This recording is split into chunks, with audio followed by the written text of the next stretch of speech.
Hello friends, welcome to TCS Learning. In the climatology series, we were discussing about cyclone और climatology series के अंदर हम लोगों ने एक और सीरीज का शुरुआत किया था क्योंकि बहुत लेंदी हो रहा था। तो साइक्लोन सीरीज का एक अलग से शुरुआत किया था क्योंकि आपको पता है साइक्लोन्स के ऊपर बहुत सारे क्वेश्चंस आते हैं हर साल और बहुत ज़्यादा इंपॉर्टेंट टॉपिक है। तो इसलिए हम लोग उसको एक अलग सीरीज में स्टार्ट कर रहे थे। तो बहुत सारी चीज़ों को ऑलरेडी हम ट्रॉपिकल साइक्लोन के अंदर देख चुके हैं। अब यहाँ पे हम लोग ट्रॉपिकल साइक्लोन का स्ट्रक्चर को समझेंगे। So let's start. सबसे पहले वहाँ यहाँ पे हम देखते हैं कि आय क्या होता है, आई वॉल, स्पाइरल बैंड, इन सबको हम लोग समझेंगे। पहले आय से शुरुआत करते हैं। ट्रॉपिकल साइक्लोन का आय क्या होता है। सो दोस्तों अगर आप फिगर में देखेंगे, अगर यहाँ पे आप फिगर में देखेंगे तो आपको यहाँ पे पता चलेगा कि this is the structure of tropical cyclone. यहाँ पे और उसको और अच्छे से देख सकते हैं, यहाँ पे देख सकते हैं इसको। यहाँ पे in this figure you can see tropical cyclone. So this is the structure of tropical cyclone. यहाँ एक आय होता है मिडिल में, साइड में आय का साइड में सराउंडिंग वॉल होता है, उसके ऊपर हाई प्रेशर रीजन होता है, नीचे आय के नीचे लो प्रेशर रीजन होता है। आय के थ्रू ही हाई प्रेशर से एयर डिसेंड करता है लो प्रेशर की तरफ, मतलब ऊपर से नीचे एयर डिसेंड करता है। लो प्रेशर नीचे होता है तो नीचे से ऊपर की तरफ कन्वेक्टिव सेल रहते हैं। कन्वेक्टिव सेल का राइजिंग लिम्ब रहता है नीचे से ऊपर, ऊपर से नीचे कन्वेक्टिव सेल का डिसेंडिंग लिम्ब रहता है। जो भी गैप होते हैं, हमने देखा था कि एक गैप होते हैं, उस गैप के अंदर आपको देखने के लिए मिलता है इन द डिसेंडिंग लिम्ब। यहाँ पे देखिए ब्लू में जो है यहाँ पे काम जोन होता है, ये दिस आर द काम जोन। यहाँ पे आराम से विंड डिसेंड करता है और यहाँ पे जो ये ऑरेंज या येलो वाला जो पोर्शन है यहाँ से विंड ऊपर उठता है। तो इसको हमने देखा था। बीच में होता है आय, आय भी काम जोन होता है, जिससे आय सबसे बड़ा काम जोन होता है, जिससे क्या होता है कि ऊपर वाला जो एयर जो हल्का मतलब जो कोल्ड हो गया था, ऊपर जाके कोल्ड हो गया था, थोड़ा हैवी बन गया था, तो वो जो है वो नीचे डिसेंड करता थ्रू द आय। इसके बारे में हम लोग डिस्कस किए थे। अब यहाँ पे उसको डिटेल में पूरा समझेंगे। सो देखिए आय इज ए रॉपली सर्कुलर एरिया और कंपैरेटिवली लाइट विंड्स वहाँ पे रहते हैं। उतना ज़्यादा वायलेंट विंड वहाँ पे देखने के लिए नहीं मिलता, वायलेंट सिचुएशन देखने के लिए नहीं मिलता। लाइट विंड देखने के लिए मिलेंगे, फेयर वेदर देखने के लिए मिलेगा वहाँ पे। That found at the centre of the severe tropical cyclone. Severe tropical cyclone के बीच में आपको आय देखने के लिए मिलते हैं। Now there are is little or no precipitation. यहाँ पे आपको क्लियर स्काई दिखता है, ब्लू स्काई दिखता है, और कभी कभी अगर रात होगा तो स्टार्स भी दिखेंगे। इतना क्लियर होता है कि यहाँ पे स्टार्स भी दिखाई देते हैं। अगर दिन में होगा तो मतलब शाम के टाइम, दिन में होगा तो भी कभी कभी स्टार दिखाई देते हैं। तो सोचिए कितना मतलब क्लियर हो जाता है इस टाइम में। बहुत ही कम प्रेसिपिटेशन इस टाइम में देखने के लिए मिलता है। तो लोग क्या करते हैं, लोग सोचते हैं कि साइक्लोन खत्म हो गया बोल के घर से बाहर निकलते हैं या फिर सेफ प्लेस से बाहर निकल जाते हैं, तो फिर बहुत ज़्यादा डिस्ट्रक्शन उसके बाद नेक्स्ट फेज जो होता है उसके बाद बहुत ज़्यादा डिस्ट्रक्शन करता है। आप अगर किसी साइक्लोन को फील किए होंगे, जैसे हम लोगों ने फनी साइक्लोन को फील किया in the Orissa coast, West Bengal के लोग अम्फान को फील किए होंगे, गुजरात के लोग निसर को फील किए होंगे, और ऐसे बहुत सारे साइक्लोन को वो लोग फील किए होंगे।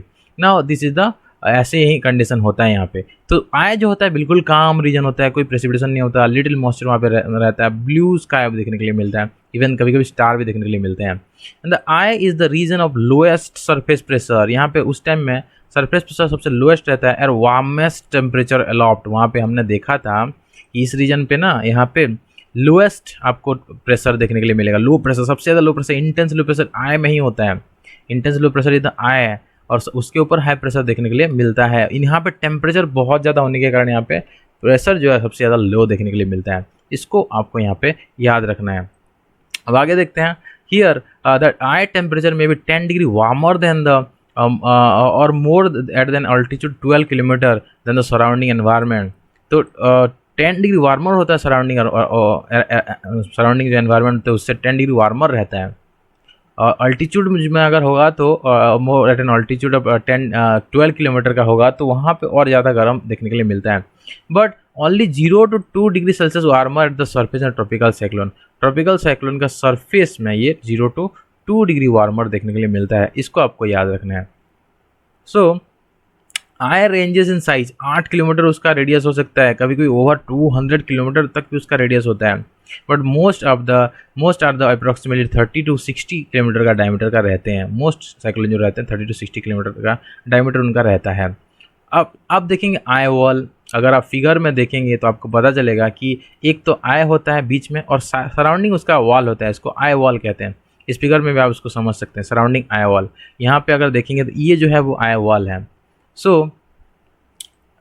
the eye is surrounded by the eye wall and the roughly circular ring, deep convection यहाँ पे देखने के लिए मिलता है, which is area of highest surface winds. यहाँ पे सरफेस सबसे ज़्यादा विंड, सरफेस विंड जो है यहीं पे फ्लो होता है। इन द ट्रॉपिकल साइक्लोन में सबसे ज़्यादा विंड यहीं पे फ्लो होता है। Eyewall region also sees maximum sustained winds. यहाँ पे बहुत ज़्यादा सस्टेन विंड स्पीड देखने के लिए मिलता है। फास्टेस्ट विंड आईओएल में देखने के लिए मिलता है in cyclone occur along the eyewall region. Fastest wind eyewall में देखने के लिए मिलता है। फिर आईओएल जैसे जैसे क्रॉस करता जाएगा तो विंड का वेलोसिटी भी कम होता जाता है। नाउ ये जो आई है, आई आपको पता है, eye is composed of air that is slowly sinking. Eye में आपको सिंकिंग एयर देखने के लिए मिलता है, डिसेंड करता है, स्लोली स्लोली एयर डिसेंड करते हैं। यहाँ पे आप देख सकते हैं slowly air descends around the eye region. लेकिन यहाँ पे the eye wall has a net upward flow. Eye wall में अपवर्ड फ्लो देखने के लिए मिलता है। As a result many moderate and occasionally strong updraft and downdraft भी देखने के लिए मिलता है। थंडरस्टॉर्म में इसको हम ऑलरेडी समझ चुके हैं।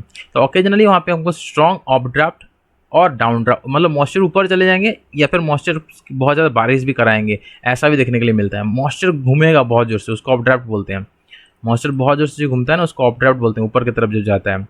तो यहाँ पे बहुत स्पीड होता है, वर्टिकल विंड स्पीड बहुत ज़्यादा होता है यहाँ पे आई रीजन पे। आप यहाँ पे देख सकते हैं ये आई रीजन पे, यहाँ पे देखिए अपवर्ड विंड स्पीड है, इसको अपड्राफ्ट कहते हैं।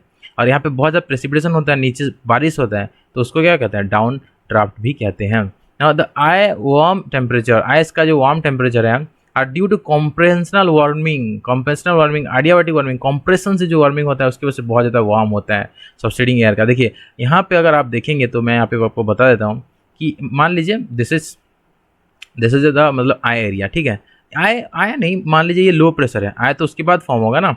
लो प्रेशर, इंटेंस लो प्रेशर होने के कारण यहाँ पे आपका आय फॉर्म होता है। यहाँ पे आय में इतना ज़्यादा टेम्परेचर होने का कारण ये है कि यहाँ पे बहुत जोर से चारों तरफ से विंड आते हैं। इंटेंस लो प्रेशर होने के कारण यहाँ पे चारों तरफ से बहुत जोर से विंड का फ्लो होता है। एंड ये विंड जो चारों तरफ से फ्लो होता है इसको कंप्रेस कर देते हैं। आपको पता है कोई भी चीज़ को हम अगर प्रेस करेंगे, कंप्रेस करेंगे, बहुत ज़्यादा प्रेशर देंगे तो टेम्परेचर भी इंक्रीज होता है। इसीलिए यहाँ पे टेम्परेचर बहुत ज़्यादा देखने के लिए मिलता है, because of the compressional warming, adiabatic warming ये होता है। Most surrounding taken within the ice, so a lower layer which is relatively moist, यहाँ पे relatively moist layer रहता है lower layer में, and with an inversion, ऊपर जो होता है वो temperature inversion देखने के लिए मिलता है। ऊपर जो होगा क्या होगा, आई के ऊपर काम रीजन देखने के लिए मिलेगा, यहाँ पे ये relatively moist रहता है, ऊपर काम रीजन, हाई प्रेशर रीजन देखने के लिए मिलता है। ऊपर की तरफ जाएंगे तो टेम्परेचर यहाँ पे कूल होगा। हियर यहाँ पे दूसरे रीजन पे आप देखेंगे तो टेम्परेचर वहाँ पे क्या होता जाएगा, नीचे आपका कम टेम्परेचर होगा, ऊपर ज़्यादा टेम्परेचर होगा, टेम्परेचर ज़्यादा बढ़ता जाएगा। तो नॉर्मल इन्वर्जन आपको देखने के लिए मिलता है। Suggesting that the sinking in the air typically does not reach the ocean surface. तो यहाँ पे इन्वर्जन होने के कारण टिपिकली ये नहीं आ पाता ओशियन सरफेस तक, but instead only get to around 1 to 3 kilometre from the surface. Surface से 1 to 3 किलोमीटर तक डिसेंड करता है, पूरा नीचे डिसेंड नहीं कर पाता, क्योंकि यहाँ पे नीचे ना टेम्परेचर बहुत ज़्यादा है। तो यहाँ पे आने से पहले वो फिर से ऊपर चला जाता है ऐसे, और फिर से वो डिसेंड, फिर से मतलब ऐसे डाइवर्ज होता है, फिर बाद में वो जो जोन है, जिस जोन में काम जोन होता है वहाँ पे वो डिसेंड करता है। तो इसको आपको याद रखना है, 1 to 3 किलोमीटर के बीच में ही आता है, पूरा ग्राउंड तक नहीं पहुँच पाता बिकॉज ऑफ इन्वर्जन। और यहाँ पे लोअर लेयर में देखने के लिए मिलता है, और ये रिलेटिवली मॉइस्ट होता है आय वाला। आय का वॉल साइड में जो होता है उसका आई वॉल कहते हैं। डीप कन्वेक्शन देखने के लिए मिलते हैं, वहाँ पे आपको सराउंडिंग जो विंड है वो उसके बाद आपको डिसेंड करता हुआ देखने के लिए मिलता है। विंड यहाँ पे फास्टेस्ट होता है, और नेट यहाँ पे फ्लो ऑफ विंड अपवर्ड होने देखने के लिए मिलता है। इन दिस आई वॉल के बगल में तो जो रीजन होता है वहाँ पे डिसेंड करेगा, लेकिन आई वॉल में विंड जो है अपवर्ड मूवमेंट करता है, डाउन अपड्राफ्ट और डाउन ड्राफ्ट हमको देखने के लिए मिलता है। तो हमने यहाँ पे आई वॉल को देखा, अब स्पाइरल बैंड्स को समझते हैं। स्पाइरल बैंड्स क्या है? सो another feature of tropical cyclone that probably plays a role in forming and maintaining the eye is the eye wall convection। eye wall में convection देखने के लिए मिलता है। फिगर को देख के आप समझ सकते हैं। यहाँ पे देखिए आई वॉल ये है, यहाँ आई वॉल में कन्वेक्शन देखने के लिए मिलता है। यहाँ पे देखिए आई वॉल में यहाँ पे कन्वेक्शन आपको देखने के लिए मिल रहा है। ये राइजिंग लिम है ना, यहाँ पे ऐसे ऐसे डिसेंट, मतलब यहाँ पे डाइवर्ज करता है, कन्वर्जन इसको बोलते हैं ना, कन्वेक्टिव सेल इसको बोलते हैं। तो यहाँ पे आपको कन्वेक्टिव सेल देखने के लिए मिलता है ना। हेयर कन्वेक्शन आपको देखने के लिए मिलता है eye wall, and this is the main feature of this role of forming maintaining the eye को मेंटेन करने के लिए आई वॉल का कन्वेक्शन बहुत ज़्यादा इंपॉर्टेंट होता है। कंप्रेस कर देता है और उस जगह को, और बहुत ज़्यादा टेम्परेचर वहाँ पे हो जाता है तो लो प्रेशर होता है। लो प्रेशर होने से आपको साइक्लोन देखने के लिए मिलता है। Convection in tropical cyclone is organised into long narrow rain bands. हमने देखा था इसको रेन बैंड्स कहते हैं। अगर हम लोग इसको देखेंगे तो इसको क्या कहते हैं, रेन बैंड्स कहते हैं। ये जो बैंड्स हैं, these are rain bands, white colour का जो है, तो यहाँ पे रेन बैंड्स को क्रिएट करता है।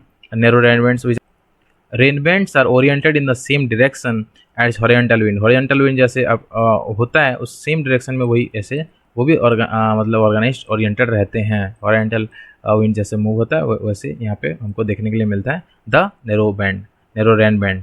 ना बिकॉज दिस विंड और bands seem to be spiral, ये बैंड हमको स्पायरल दिखता है, हम यहाँ पे आराम से उसको पहचान सकते हैं। यहाँ पे हमको स्पायरल दिखता है, इस फिगर में समझ सकते हैं स्पायरल बैंड्स आर देयर, तो ऐसे स्पायरल की तरह से घूमता रहता है। यहाँ पे आप देख सकते हैं, यहाँ पे इन दिस फिगर आप समझ सकते हैं स्पायरल बैंड्स आपको देखने के लिए मिलते हैं, तो इसको स्पायरल बैंड्स भी कहते हैं। तो यहाँ पे सेंटर के अराउंड वो स्पायरल फॉर्म करता है, तो उसको स्पायरल बैंड भी कहते हैं, रेन बैंड्स को।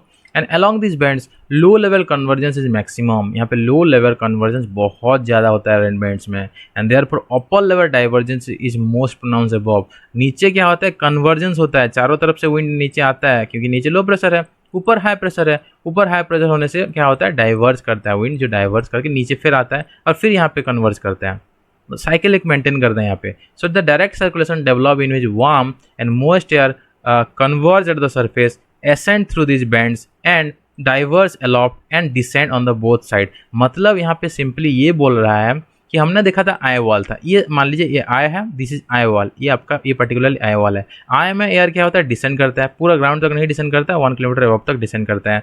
यहाँ पे लो प्रेशर होता है, टेम्परेचर इन्वर्जन की वजह से यहाँ पे पूरा नीचे तक नहीं आ पाता है और यहाँ पे बहुत ज़्यादा टेम्परेचर होता है बिकॉज ऑफ द कंप्रेशन। ये आई वॉल है, this is eye wall. I wall में क्या होता है, आई वॉल में एयर जो होता है वो राइज करता है, इसको आपको याद रखना है, एयर राइज करता है।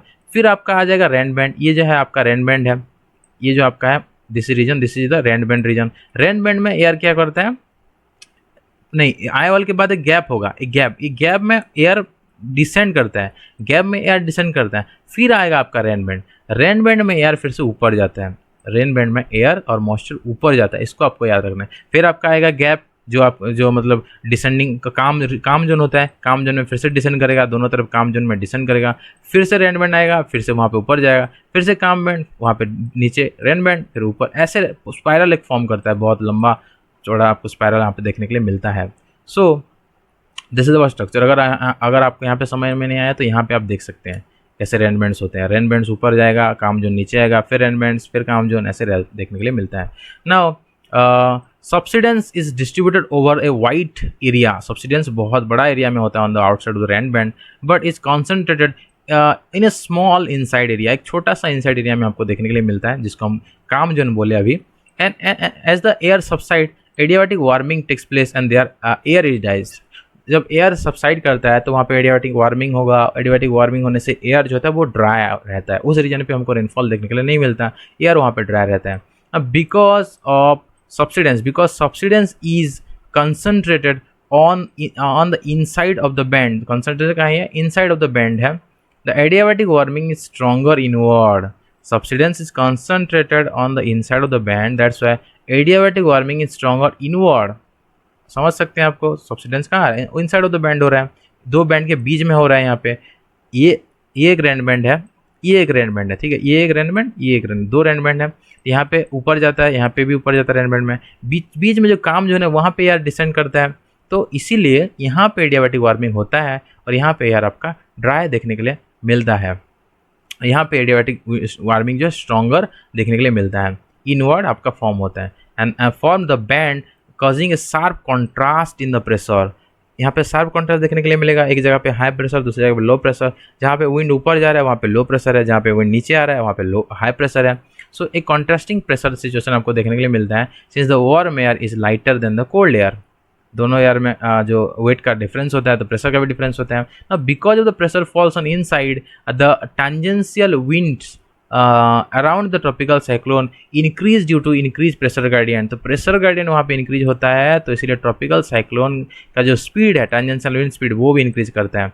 And eventually this bands move toward the centre, ये जो बैंड है धीरे धीरे करके सेंटर के तरफ मूव करते हैं। And encirculate and the eye wall form. तो पहले आई वॉल फॉर्म नहीं होते हैं, पहले ऐसे विंड्स चारों तरफ से आते हैं, रेन बैंड्स वगैरह फॉर्म होते हैं, उसके बाद आई और आई वॉल फॉर्म होता है। इसको आपको याद रखना है, आई पहले फॉर्म नहीं होता, पहले ये सब आते हैं, फिर बहुत इंटेंस होने के बाद आपका आई और आई वॉल देखने के लिए मिलता है। Thus the cloud free eye may be due to a combination of dynamically forced centrifugal of the mass out of eye into the eye wall and to a forced descent caused by most convection of the eye wall, इसको आपको याद रखना है। ये जो cloud free eye होता है that may be due to combination of dynamically force, dynamic मतलब जो मूवमेंट से हो रहा है, सेंट्रीफ्यूगल फोर्स होता है तो बाहर की तरफ उसको खींचता है उसको, of the mass out of eye, eye से बाहर की तरफ सब जा रहा है। लेकिन आई वॉल से क्या होता है, अंदर की तरफ आता है। आई वॉल से पुश होता है एयर, आई से बाहर की तरफ जा रहा है क्योंकि लो प्रेशर है तो वहाँ से तो विंड जो डाइवर्ज करता है, आपको पता है ये चीज़। सो आई वॉल में क्या होता है, उल्टा उसको देखने के लिए मिलता है into the eye wall and to a force descent cause the moist convection in the eye wall। और फोर्स यहाँ पे क्या होता है, फोर्स डिसेंट मतलब जोर से विंड डिसेंड करता है यहाँ पे आई के रीजन पे, तो वो उस moist convection of the eye wall हमको देखने के लिए मिलता है। आई वॉल को सफिशिएंट मॉइस्चर मिल जाता है और वहाँ पे मॉइस्चर मिलने से आपको हमने देखा था कि ट्रॉपिकल साइक्लोन को फीडिंग मिलता है, मॉइस्चर ही उसको फीड करता है ना। वर्टिकल स्ट्रक्चर को हम लोग समझेंगे, हमने यहाँ पे उसका हॉरिजॉन्टल स्ट्रक्चर को समझ लिया, वर्टिकल स्ट्रक्चर को समझेंगे अभी। वर्टिकल स्ट्रक्चर में कौन कौन सा लेयर होता है उसको हम देखते हैं। वर्टिकल में 3 लेयर होता है, एक तो होता है आपका, एक तो आपको देखने के लिए मिलेगा यहाँ पे लोएस्ट लेयर, एक मिडिल लेयर और एक आउटफ्लो लेयर। 3 लेयर आपको यहाँ पे देखने के लिए मिलते हैं। पहले हम लोग लोएस्ट लेयर को देखते हैं। Lowest layer is extending up to 3 kilometre, lowest layer 3 kilometre तक एक्सटेंड करता है। नोन एज इनफ्लो लेयर, जहाँ से इनफ्लो हो रहा है इसको इसलिए इनफ्लो लेयर कहा जाता है। यहाँ से ऊपर जाता है इनफ्लो लेयर इसको कहते हैं। And it's responsible for driving the storm को ड्राइव करने के लिए यही सबसे ज़्यादा रिस्पॉन्सिबल होता है इनफ्लो लेयर, जो कि 3 किलोमीटर तक हाइट तक पहुँचता है। मिडिल लेयर जो होता है, middle layer forms 3 to 7 kilometre, मतलब ग्राउंड से 3 किलोमीटर तक लोएस्ट लेयर होता है। उसके बाद ये मान लीजिए ग्राउंड है, ये ग्राउंड है, ग्राउंड से 3 किलोमीटर तक आपका होता है, ये 3 किलोमीटर है तो ये आपका हो जाएगा लोएस्ट लेयर, लोएस्ट और इनफ्लो लेयर इसको कहते हैं। उसके बाद 3 से लेकर 7 किलोमीटर तक आपको देखने के लिए मिलता है मिडिल लेयर। मिडिल लेयर में क्या होता है, मेन साइक्लोन स्टॉर्म यहीं पे ही होता है, मिडिल लेयर पे ही मेन साइक्लोनिक स्टॉर्म आपको देखने के लिए मिलता है। और जो तीसरा लेयर होता है outflow layer, that lies above 7 centimetre, 7 centimetre ऊपर जो है उसको आउटफ्लो लेयर कहा जाता है। मैक्सिमम आउटफ्लो यहाँ पे आपको देखने के लिए मिलता है इज फाउंड, और जो सबसे ज़्यादा मैक्सिमम जहाँ पे होता है वो 12 किलोमीटर और अबव आपको आउटफ्लो देखने के लिए मिलता है। वहाँ पे आउटफ्लो मतलब एयर जो है वहाँ पे डाइवर्ज करता है। Movement of air is anti cyclonic nature. Air जहाँ पे डाइवर्ज करता है उसको क्या बोलते हैं हम लोग, एंटी साइक्लोन बोलते हैं। हाई प्रेशर वहाँ पे देखने के लिए मिलता है। नीचे क्या था, लो प्रेशर, इसको मैं एक और बार आपको समझा देता हूँ।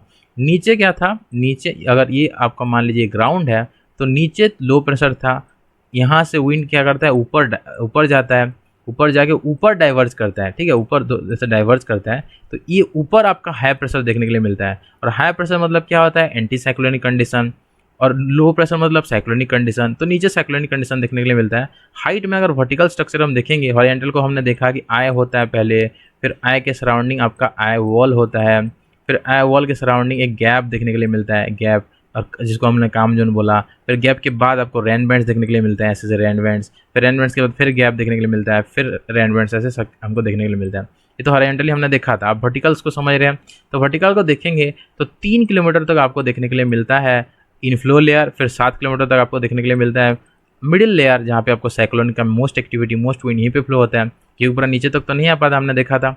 और क्योंकि टेम्परेचर इन्वर्सन की वजह से नीचे तक नहीं आ पाता। 7 से लेके जो ऊपर जो है वहाँ पे आपको आउटफ्लो लेयर देखने के लिए मिलेगा, और 12 किलोमीटर से ऊपर जो है वहाँ पे आपको नेट जो है आउटफ्लो देखने के लिए मिलेगा, मैक्सिमम आउटफ्लो देखने के लिए मिलेगा, और वहाँ पे आपका एंटी साइक्लोनिक नेचर होता है। सो दोस्तों, यहाँ पे इस वीडियो में हम लोगों ने स्ट्रक्चर ऑफ ट्रॉपिकल साइक्लोन को इन डिटेल हमने समझ लिया।